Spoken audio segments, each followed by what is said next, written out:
지금 휴전은 일시적인 거지 이게 종전은 아니다. 그런 상황 속에서 지금 이제 시리아에서 다시 내전이 불씨가 솟아오르고 있는 거죠. 일기의 연장선상일 것이다. 다만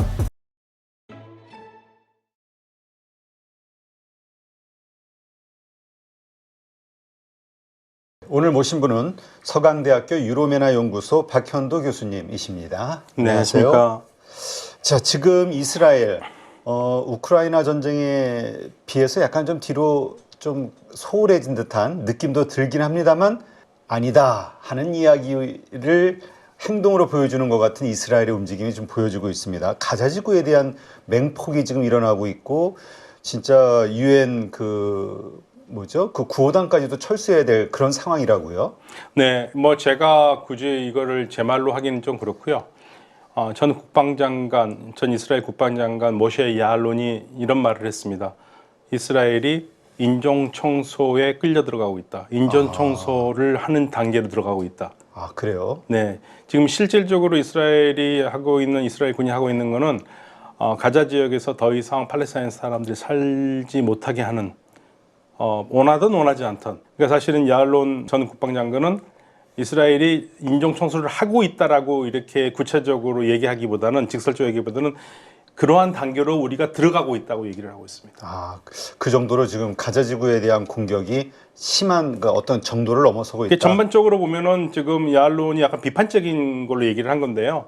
결국에는 가자 지구에 이스라엘 정착촌을 다시 세우려고 하는 그러한 움직임이 있다는 얘기가 되겠어요. 근데 실질적으로 2005년에 정착촌을 힘들게 다 철거를 한 건데 다시 정착촌을 세운다면은 또다시 역사는 반복이 될 수밖에 없죠. 아, 그렇군요.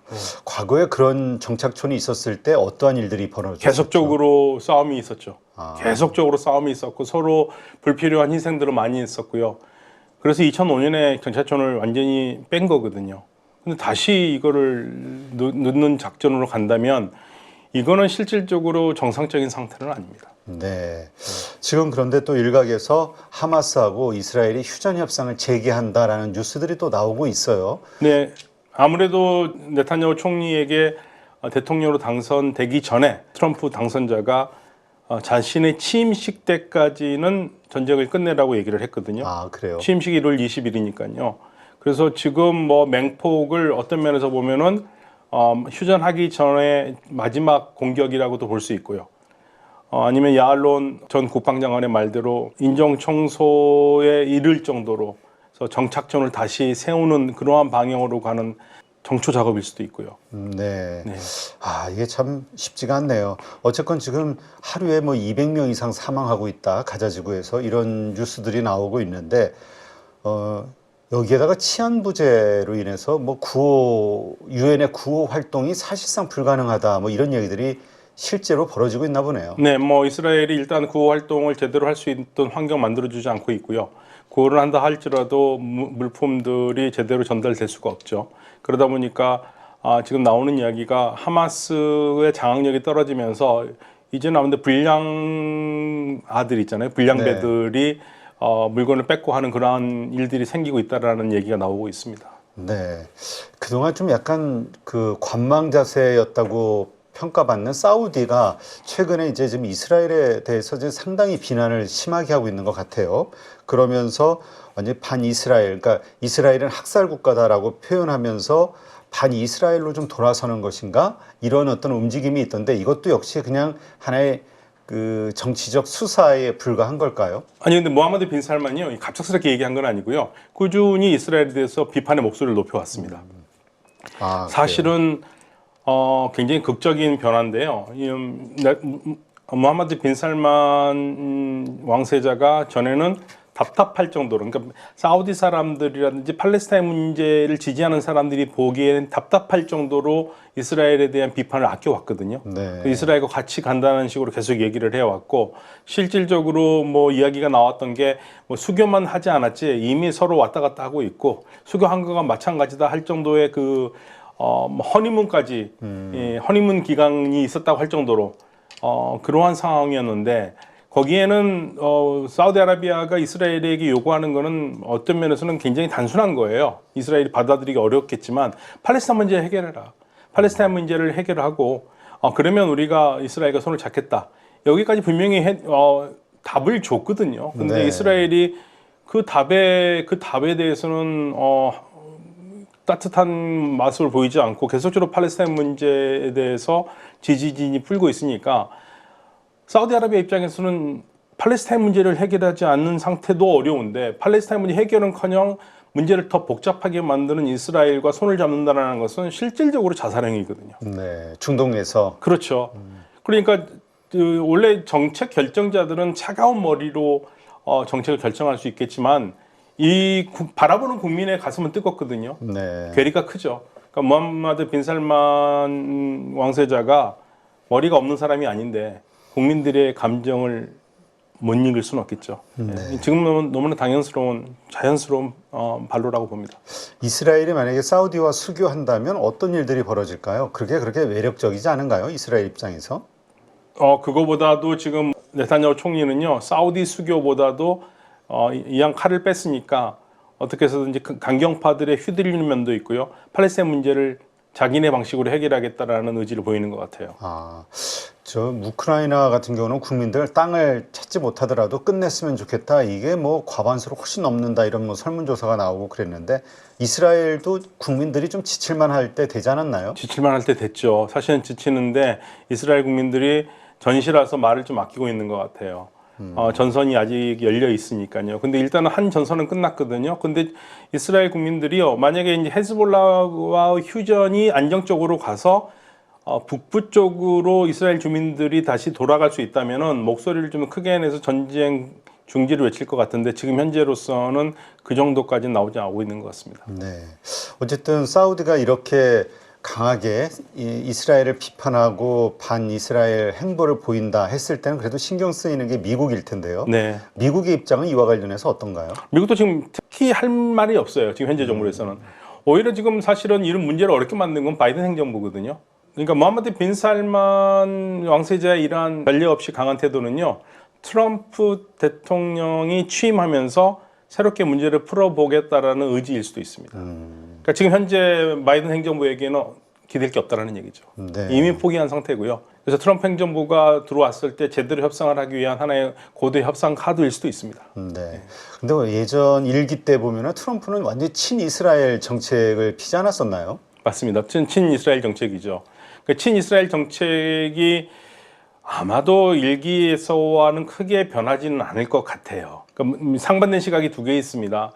기존에 해왔던 걸 보면 일기 때와 별 다를 바 없을 거라는 것과 2기 때는 그래도 재선을 걱정 안 해도 되니까 좀 하고 싶을 대로 하지 않겠느냐, 딜을 하지 않겠느냐, 이스라엘도 좀 약간 트럼프가 좀 압력을 주지 않겠느냐, 두 가지 의견이 있는데요. 지금 현재 인선한 걸 보면은 일기하고 큰 차이는 없을 것 같아요. 인선한 그 대상들만 보면은요, 굉장히 친이스라엘 정책을 펴는 사람들이 요직으로 가고 있거든요. 네. 그래서 지금 현재로서는 일기의 연장선상일 것이다. 다만 일기 때와 다른 거는 일기 때는 아랍 국가들이 트럼프 편에 같이 서줬는데 네. 친이스라엘 정책이 펴졌는데 이번에는 다르거든요. 그러니까 이란을 압박하는 거에 대해서는 아랍 국가들이 이제 이번 행정부에서는 그렇게 할 것 같지는 않아요. 그러면 이제 트럼프 대통령의 소위 거래 기술이 나와야 되는 그러한 상황이 나오는 거죠. 네.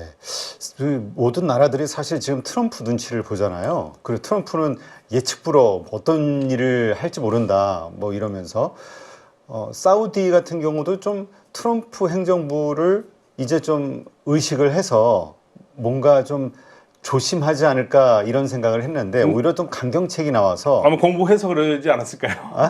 공부를 많이 해서.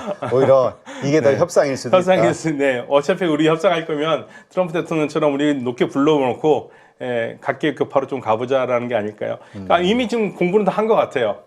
모든 나라 지금 정상이나 정부들이 트럼프 당선자에 관계된 많은 것들을 읽고 지금 공부를 많이 했을 것 같습니다. 그러니까 오히려 트럼프와 마찬가지로 그 어떤 협상하고자 하는 주제에 대해서는 아주 극단적인 센 주장을 해놓고 그럴 수도 있을 것 같아요. 근데 아무튼 무함마드 빈 살만 왕세자 같은 경우에는요, 지금 상황에서 약한 모습 보이는 거는 사우디아라비아로서는 이로울 게 없어요. 네. 본인의 정권에 대해서도 이로울 게 없습니다. 그렇다면 지금 이스라엘 외교 이 빈살만의 정책은 어떻게 이제 펼쳐질까? 이와 관련해서 뭐 좀 시장의 예상이 있나요? 저는 계속 주장해왔던 것 중에 하나인데 아랍 국가들이 이란의 핵은 절대 인정하지 않는 거는 그 변함이 없어요. 네. 그런데 일기 때, 즉 그 트럼프 일기 때처럼 이스라엘과 손을 잡고 미국과 함께 이란에 압박을 주는 정책은 아니다. 그래서 지금 2기 때는 아랍 국가들이 나서서 이란과 같이 경제로 묶어가면서 이란의 일종의 햇볕 정책을 펼 것 같다. 네, 그렇게 되면은 실질적으로 경제를 상당히 중요하게 생각하면서 돈 많이 들고 긴 전쟁을 원하지 않는 트럼프 대통령과 오히려 맞을 수 있는 측면이 있지 않을까. 네. 예, 그래서 이란이 핵에 대해서 어느 정도 유연한 모습만 보인다면 의외로 문제가 좀 쉽게 풀려갈 수도 있을 것 같아요. 네, 그렇군요. 네타냐후는 이 사우디의 현재 그 반 이스라엘 움직임 이거에 대해서 뭐 어떤 답이 있나요? 뭐 지금 현재로서 가타부타 하는 거는 진짜 아마추어 수준이겠죠. 지금 현재로서는 이스라엘은 사우디와의 관계가 그렇게 중요하게 생각하는 것 같지는 않습니다. 지금 현재 가장 당면한 문제는 하마스를 비롯해서 국가 안보 문제에서 이스라엘이 원하는 강경파들과 같이 갈 수 있는 그러한 정책으로 가는 게 지금 더 시급한 과제라고 생각하는 것 같아요. 네.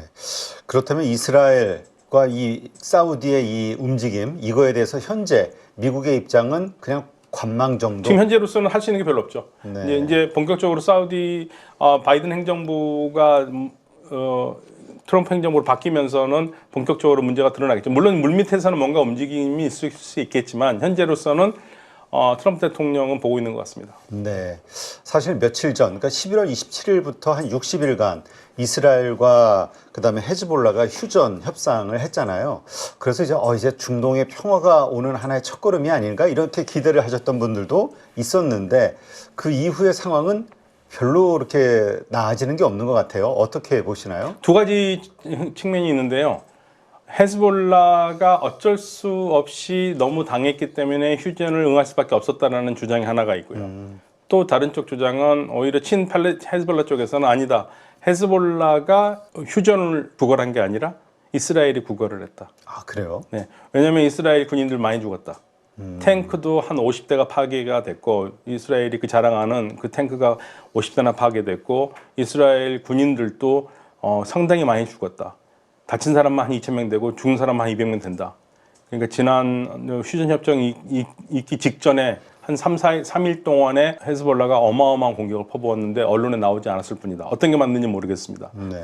그러나 확실한 것은 이스라엘은 더 이상 헤즈볼라 전선에서 시간을 버리지 않겠다. 이 정도면 됐다는 한수로 나왔는데요. 다만 휴전 조건은 이스라엘이 상당히 유리해요. 아, 그래요? 네. 그러니까 27일 새벽 4시에 발효가 되는 거거든요. 네. 근데 그 내용을 보면은 그 내용만 지켜진다면 이스라엘은 앞으로 헤즈볼라에 대해서 걱정을 안 해도 될 정도라고 생각할 정도입니다. 일단 많은 분들이 잘 이해가 안 갈 텐데요. 이스라엘과 레바논은 정식 국경이 없어요. 네. 그래서 유엔이 2000년에 블루 라인이라는 걸 그었어요. 그래서 이스라엘이 철수하는 라인이거든요. 네. 사실상 국경으로 작동하고 있는데 이스라엘이 60일 동안 휴전하는 동안에 지금 헤즈볼라의 주 근거지였던 레바논 남부에서 블루 라인 쪽으로 다 철수를 해야 돼요. 네. 근데 그냥 철수하는 게 아니라 헤즈볼라가 리타니 강이라고 북쪽에 흐릅니다. 그러니까 이 블루 라인에서 리타니 강까지 거리는요. 가장 먼 게 한 40에서 45km, 가장 짧은 게 5km예요. 그 안에서 헤즈볼라가 작동하고 있었던 곳인데 거기를 헤즈볼라가 전부 다 군대를 빼서 리타니 강 위로 올라가는 거예요. 아. 그리고 누가 그러면 여기로 들어오느냐? 레바논 정규군이 들어오는 겁니다. 네. 정규군이 들어와서 모든 걸 통제를 하면 자연스럽게 이스라엘군이 빠지는 거다. 네. 예, 그렇게 되는 거거든요. 그런데 그것만 그런 게 아니라 앞으로 이 지역 내에서의 모든 군사시설과 관계된 모든 것, 그리고 레바논에 들어오는 무기라든지 레바논에서 생산하는 무기라든지 모든 것은 레바논 정규군의 통제에만 따른다. 다른 무장 단체는 허용하지 않는다. 그렇게 되면 헤즈볼라로서는 사실 할 수 있는 게 아무것도 없는 거죠. 그러네요. 그렇게만 되면요. 그렇지만 이제 어떤 수법이 나올 수 있겠습니까? 헤즈볼라가 정규군으로 들어올 수도 있겠죠. 거기에 편입이 돼. 근데 이제 일단 그 레바논 이거를 좀 이해를 해야 될 것 같아요. 모르시는 분들이 많을 것 같아서. 네. 레바논과 헤즈볼라 네. 이 비정규군 어떤 관계입니까? 그러니까 우리로 치면 이렇게 말씀을 드리면 우리 국군이 있는데 네. 국힘당도 군대를 가지고 있고 아, 예, 정파. 민주당도 군대를 가지고 있고 예, 이런 식으로 각 정당마다 군대를 가지고 있는 거예요. 사병 조직이죠. 예, 그게 이제 헤즈볼라예요. 헤즈볼라는 당이 가지고 있는 군사 조직입니다. 물론 이 군사 조직이 생긴 다음에 당을 만든 거니까 좀 반대되는 개념이긴 하지만, 그러니까 이거는 사실은 공공의 군대는 아니에요. 네. 그러니까 근데 이 군대가 너무 힘이 세니까 정규군을 압도하는 거거든요. 우리로 치면은 그냥 뭐 정당의 군대가 국군보다 더 센 거예요. 그렇다면 레바논이라는 이 정부 자체는 이스라엘과 그렇게 문제는 없다 이렇게 봐야 되는 건가요? 문제는 있을 수가 없는 게 힘이 너무 약하니까 문제를 일으킬 수가 없는 거죠. 그러니까 레바논 정부의 입장보다는 사실 헤즈볼라의 입장이 레바논의 그 더 어떤 중요하죠. 입장이라고 네. 봐야 되는 거군요. 예, 그래서 이제 만약에 레바논 정규군이 그 시아파들이 주로 사는 이 남부 쪽으로 와서 헤즈볼라의 지역을 장악을 하는데 그런다면은 문제가 다 끝나겠지만 문제는 헤즈볼라가 정규군으로 들어올 수도 있잖아요. 네. 옷을 정규군으로 갈아입고 그래도 뭐 진짜 그러겠네요. 뭐 네. 그걸 가려낼 방법이 없겠네. 없죠.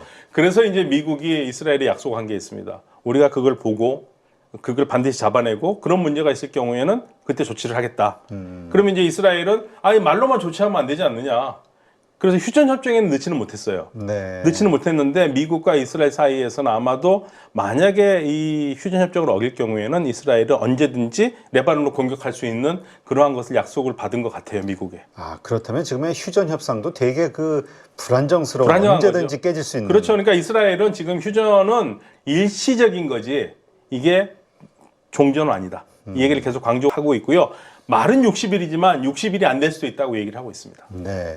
뭐 이번에 협상안에서는 뭐 헤즈볼라의 무기까지 압수한다 이런 이야기들이 좀 있던데 이건 무슨 얘기입니까? 예, 맞습니다. 모든 무기 다 압수하는 거예요. 압수하고 모든 군사에 관계된 건 다 정규군이 다 통제를 한다는 거예요. 통제하고 감시한다는 그 거. 지역 내에서. 예, 그 지역뿐만 아니라 레바논 다른 지역도 마찬가지고요. 그렇다면 헤즈볼라가 진짜 망하기 직전 아니면 이런 협상할 이유가 없을 것 같은데요? 그러니까 이제 헤즈볼라는 거기에 대해서 우리는 동의하지 않는다고 얘기했지만 어차피 당사자는 레바논 정부와 이스라엘 정부니까요.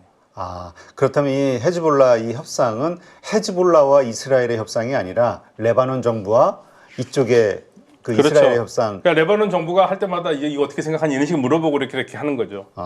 네, 그렇다면 형식은. 또 헤즈볼라는 우리는 그 한 말 없어 책임 없어라고 네, 언제든지 말바꾸는. 언제든지 바꿀 수 있습니다. 네. 야, 그렇군요. 네. 그렇다면 이 레바논 정부가 과연 얼마나 그 약속을 지키기 위해서 노력을 할 것이며 또 그러한 약속을 지킬 만한 힘을 거기다 군대를 내보낼 것이냐 이게 중요할 것 같은데. 군대는 내보내겠죠. 근데 힘이 없을 겁니다. 네, 결국에는요. 야, 그렇다면 그 힘이 없다라는 얘기는 결국 레바논 사람들의 지지를 못 받는다는 얘기인가요? 헤즈볼라보다? 아니요. 파편화되어 있기 때문에 레바논 정규군에 대한 충성도보다는 헤즈볼라를 지지하는 사람들이 또 목소리가 큰 거죠. 예를 들면 시아파 남부 주민 사람들이 헤즈볼라를 지지하겠죠. 레바논 정규군이 얼마나 뭐 자기네들하고 살가웠겠습니까? 네. 그건 아니겠죠.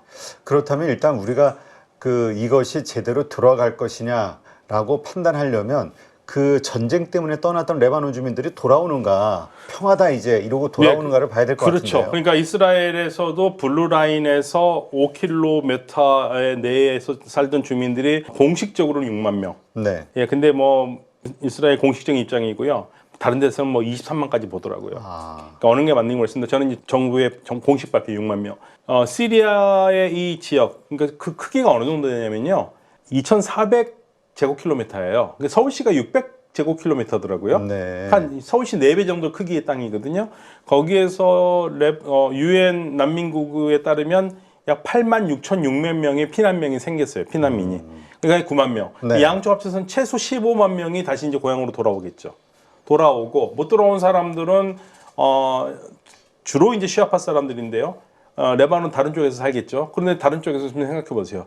헤즈볼라 때문에 공격을 받지 않아도 될 사람들까지 공격을 받았거든요. 그렇죠. 예, 헤즈볼라를 제거한다라는 명목하에 그 사람들이 이스라엘도 싫어하지만 또 생각해 보면 헤즈볼라 니네 때문에 우리 터전이 없어졌다 생각할 거 아닙니까? 그렇죠. 그리고 주민들이 말이 지금 8만 9만 명이 막 돌아갈 수 있는 거 아니에요? 많이 파괴가 됐잖아요. 파괴된 상태에서 복구가 될 때까지는 다른 데서 살아야 되잖아요. 다른 데서 사는데 레바논이라는 지역은 종파별로 사는 데가 거의 딱딱 정해져 있는 상태거든요. 근데 다른 지역에서 살 때 그쪽 주민들과의 관계에서도 삐걱거릴 수가 있고, 그러니까 레바논의 이번 전쟁 때문에 레바논의 국가의 모든 바닥이 다 드러나 버렸죠. 그 나라가 어떻게 돌아가고 있는지, 그다음에 앞으로 어떻게 갈 것인지 사실 지금 앞이 막막하죠. 레바논이라는 이 나라 자체의 힘이 없는 거네요. 그렇죠. 그리고 좀 잘 살거나 경제적으로 괜찮으면 좋은데 이미 레바논 정부가 국민들의 경제를 살리지를 못해요. 그러니까 국민들이 제각기 알아서 살아야 되는 상황이고요. 제가 아는 분도 레바논에 있는 분이 계시는데 이분 얘기가 뭐냐면 전기가 안 들어오기 때문에 네. 각자 개인 발전기로 전기를 해요. 그런 나라에서 뭘 기대를 할 수 있겠습니까? 그렇죠. 여러 가지 국가 기관 시설이라든가 이런 것들에 의해서 일자리가 만들어지고 하여튼 뭐 여러 가지 기본적인 국가가 해야 될 의무 네. 이것에서 치안의 힘이 나오고 또 세금 징수의 힘이 나오는 건데 네네. 그런 것들이 안 되긴 해요. 안 됩니다. 지금 현재로서. 네. 그런데 지금 휴전에도 그 뭐죠? 그 헤즈볼라의 시설에 대해서 이스라엘이 계속 공격하고 있다 이런 얘기도 있어요. 네, 지금 뭐 휴전은 말은 휴전인데 서로 지금 얘기를 하고 있어요. 이스라엘도 공격하고 있고, 헤즈볼라도 지금 뭐 위반하고 있다 그런 얘기가 나오기 있는 건 사실입니다. 네. 그렇다면 하여튼 이게 참 쉽지가 않네요. 네, 이스라엘. 그러니까 이스라엘 네타냐후 총리 말대로 60일이 안 될 수도 있다라는 얘기가 사실 현실감 있게 다가와요. 그러니까 사실 휴전 당사자들도 그냥 그래서 일각에서 그런 얘기가 있는 것 같아요. 이게 헤즈볼라와 이렇게 그 불안한 휴전을 하게 된 것이 그 모든 힘을 역량을 이 하마스 제거 이쪽에다 투입하기 위해서다. 그 가자 지구에 대한 맹폭이 그 다음부터 더 강해지고 있다. 이런 얘기들도 있거든요. 그것도 있고요. 그다음에 실질적으로 헤즈볼라에 공격을 해서 더 이상 실익이 없다고 보는 것 같아요. 근데 사실 그럴 것 같기는 해요. 지금 이번에 우크라이나에서도 나온 그 전쟁 결과를 보니까 비싼 그 무기들을 전부 그 싼 그 드론 그렇죠. 가지고 다 부셔버려 가지고 아까 뭐 맞습니다. 탱크 20대 뭐 50대 네. 이런 것들도 다 보면 드론 이쪽이잖아요. 네, 그쪽은. 그러니까 지금은 과거처럼 무장 조직들이 정규군과 막상막하로 싸울 수 있는 상황이 돼버렸어요. 과거에는 그게 쉽지 않았는데 지금은 워낙 무기들이 뭐 드론이나 이런 걸로 다 되기 때문에 이스라엘에서는 갈수록 지금 안보 면에 더 걱정이 될 수밖에 없습니다. 제가 이거 항상 축구에 얘기하는데요. 우리가 동남아 축구 이제 걱정하잖아요. 네. 네, 그럴 때가 된 겁니다. 이스라엘도 이제 주변에 국가도 아닌 무장 세력들이 힘이 너무 세졌기 때문에 그래서 이란에 대해서 더 이를 갈 수밖에 없는 상황이죠. 네. 이제 이란은 지금 어떻게 돼가고 있나요? 물론 그 이를 갈고 있다라는 것은 이런 헤즈볼라라든가 이런데 뭐 금전적 아니면 무기, 군사 훈련 여러 가지 지원을 이란이 해주고 있다라고 믿고 있는 거잖아요. 그렇죠. 믿고 있죠. 그래서 지금 네타냐후 총리는 이란의 영향력을 제거하겠다. 그러면서 한 가지 눈여겨봐야 될 거는요. 휴전 협정이 들어가기 전날 이미 레바논과 시리아의 국경지대를 공격을 했습니다. 그래서 시리아 쪽에서 헤즈볼라 쪽으로 무기가 넘어올 수 있는 통로를 다 파괴를 했고요. 그러면서 시리아에 경고까지 날렸어요. 불장난하지 말아라. 네. 불장난이라는 것은 너희들 무기를 줘서 헤즈볼라를 더 강하게 만들 경우에는 가만두지 않겠다라는 경고를 날렸고요. 그런 상황 속에서 지금 이제 시리아에서 다시 내전이 불씨가 솟아오르고 있는 거죠. 네. 이스라엘 입장에서는 주변 국가가 다 그러니까 전쟁을 할 수밖에 없는 서로 연결이 돼 있기 때문에 이렇게 봐야 되겠네요. 그러니까 이스라엘이 평화안을 그러니까 이스라엘에서는 항상 그런 얘기를 하죠. 좀 평화를 좀 해보지. 그러면 이스라엘 쪽에서는 평화가 이게 얘네들하고 되겠니? 이 얘기를 하고 있는 거고요. 이스라엘이 항상 하는 얘기 중에 하나가 평화 협정이나 협정이 되잖아요. 휴전 네. 협정이나 협정이 되면 우리는 이제 그때부터 지키는 걸 중요하게 생각을 하잖아요. 근데 이스라엘은 아랍과 할 때 협정을 하면 그때부터 진짜 협정의 시작이라는 얘기가 할 정도로. 협정해봤자 별 의미가 없다라는 그런 체념론이 굉장히 강해요. 이스라엘 쪽에서. 네. 예.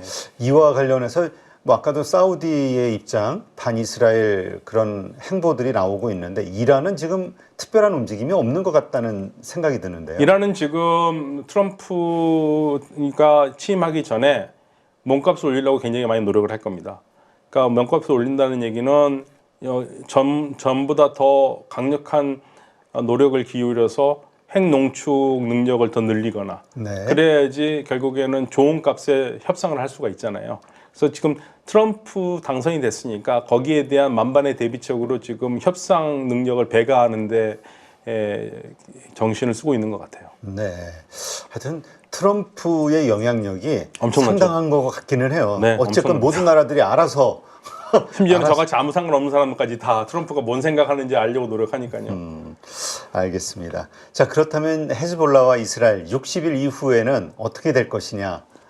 그 안에 이스라엘의 여러 가지 전략들이 있겠죠? 그 안에 무슨 뭐 만약에 세간의 그 생각이 맞는다면은 하마스를 그 안에 가자지구를 정리하고 여기에 올인을 할 것이냐? 뭐 여러 가지 논란들이 있을 것 같은데요. 그런데 사실은 이스라엘이 플랜 B가 없어요. 그러니까 전쟁을 끝낸 다음에 어떻게 할 것이라는 구체적인 게 있어야 되는데 처음부터 구체적인 계획이 없었습니다. 그래서 그거를 갈란트 전 국방장관, 지금 네탄야후가 해고한 갈란트 전 국방장관이 전쟁 끝내고 할 수 있는 기회가 많았는데 총리의 정치적인 야심 때문에 전쟁을 끝내지 못하고 이끌어왔다. 그 말은 전쟁 이후에 어떤 그림을 그릴 것인가에 대한 확연한 그림이 없었어요. 그러니까 지금 상황에서는 그러다 보니까 야알론 전 국방장관이 인종 청소라는 진짜 이스라엘에서 지금 이 이스라엘 하마스 전쟁 나면서요 미국이나 이스라엘이라든지 서방의 언론에서 절대 쓰지 않는 말이 흑살이라는 말과 인종 청소라는 말이거든요. 네. 근데 인종 청소에 가깝다라는 말을 이스라엘 전 국방장관이 했다는 게 저는 그게 굉장히 충격이었어요. 네, 그러니까 지금 상황은 굉장히 심각한 거죠. 네, 그렇군요. 네. 자, 그렇다면 미국은 어쨌든 이것을 끝내기 위한 어떤 그래도 미국 입장에서는 좀 플랜 B를 만들지 않았을까 생각이 되는데 지금 뭐 계획들이 나온 게 있나요? 예상할 수 있는 게? 어차피 지금 바이든 행정부에서는 해답이 없고요. 바이든 행정부는 지금 아무런 지금 효과가 없어요. 지금 단 하나 트럼프 당선자가 굉장히 칭찬을 했듯이 헤즈볼라의 휴전 협정 그건 잘했다. 그거 하나 지금 처음으로 개가를 올린 거고요. 그 외의 거는 이제 앞으로 트럼프 행정부의 처분에 맡기는 수밖에 없죠. 지금 네. 상태에서는. 지금 우크라이나도 그렇지만 이스라엘 이 전쟁 이것도 이스라엘에 대한 지원, 미국의 뭐 무기 지원이라든가 뭐 여러 가지 형태로 이 지원이 크죠. 그렇죠, 그렇죠. 이것이 만약에 스톱된다면 만약에 그걸 미국이 지원을 안 하고 정지를 했다면은 이스라엘이 여기까지 못 왔습니다.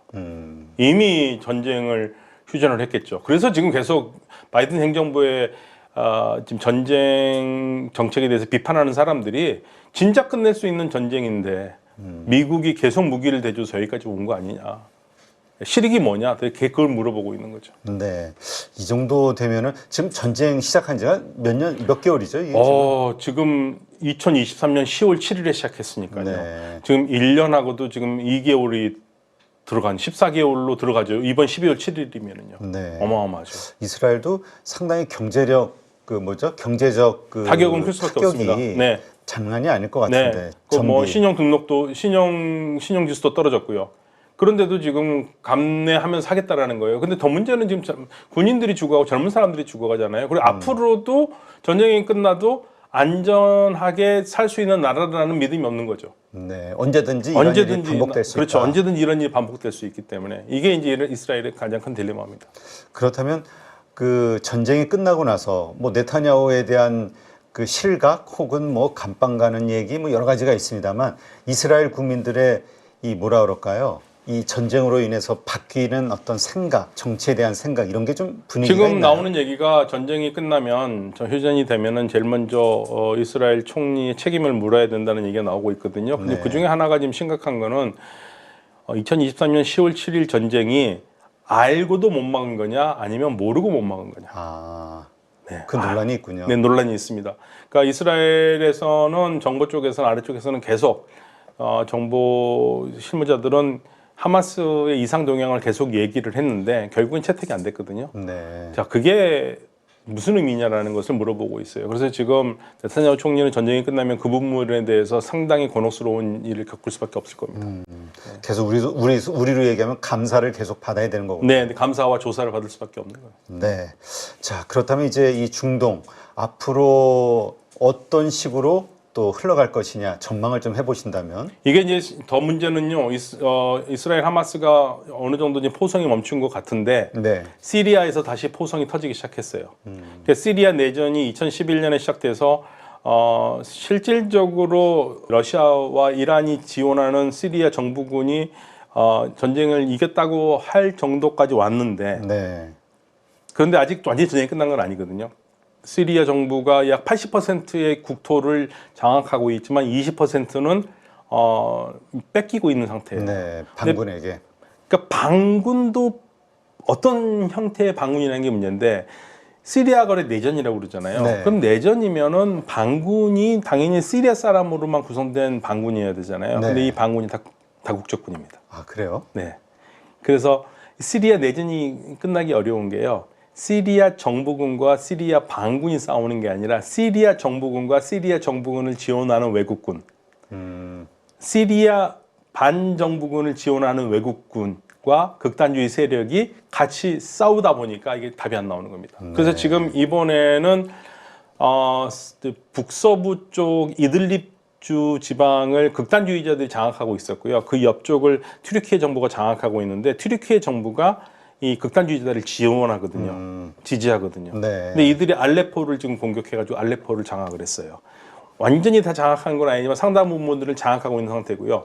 그러면서 다시 러시아가 그 시리아 군과 함께 공습을 시작했어요. 네. 그래서 이제 시리아 쪽에서 문제가 터지고 있습니다. 그래서 이게 어느 정도 더 갈지는 모르겠습니다. 그러니까 왜 그러면 갑자기 조용하다가 터졌느냐는 이란과 헤즈볼라가 주춤하고 러시아가 우크라이나 전쟁 때문에 정신이 없는 사이에 지금 이 기회를 기가 막히게 노린 거죠. 그 이 시리아의 반군들이. 반군들이요. 네. 극단주의자들입니다. 이슬람 극단주의자들이고요.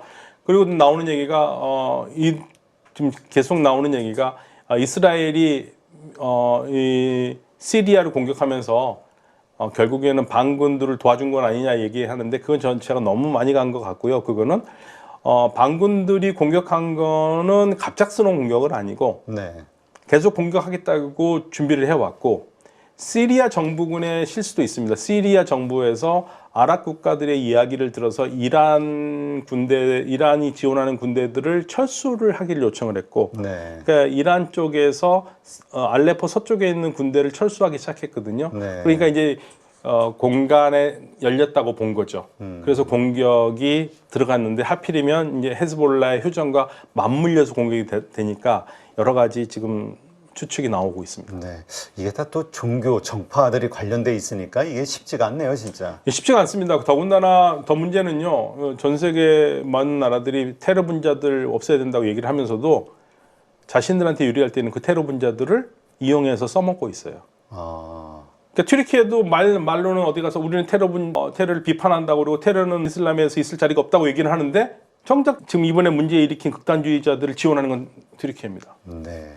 그러니까 결국은 이게 쉽지가 않네요. 해결을 한다는 것 자체가. 네, 쉽지가 않습니다. 네. 그 잠깐 뭔가 가라앉아도 언제든지 또 터질 수 있는 어떤 화약. 그래서 네. 중동을 화약고로 표현하는 게 네, 이런 맞습니다. 이유가 있네요. 네. 네. 알겠습니다. 네, 오늘 이스라엘 그리고 중동 어떠한 상황인지 오늘 또 박현도 교수님 모시고 말씀을 들었고요. 하여튼 이 트럼프 시대에 뭔가 세상이 확 바뀔 것 같기는 한데 어떤 식으로 바뀔 것이냐 참 여러 가지 관점에서 모든 세상의 이슈들을 점검을 해보는데 만만한 게 없네요. 만만한 게 없습니다. 네, 알겠습니다. 이제까지 박현도 교수님과 함께했습니다. 고맙습니다. 감사합니다.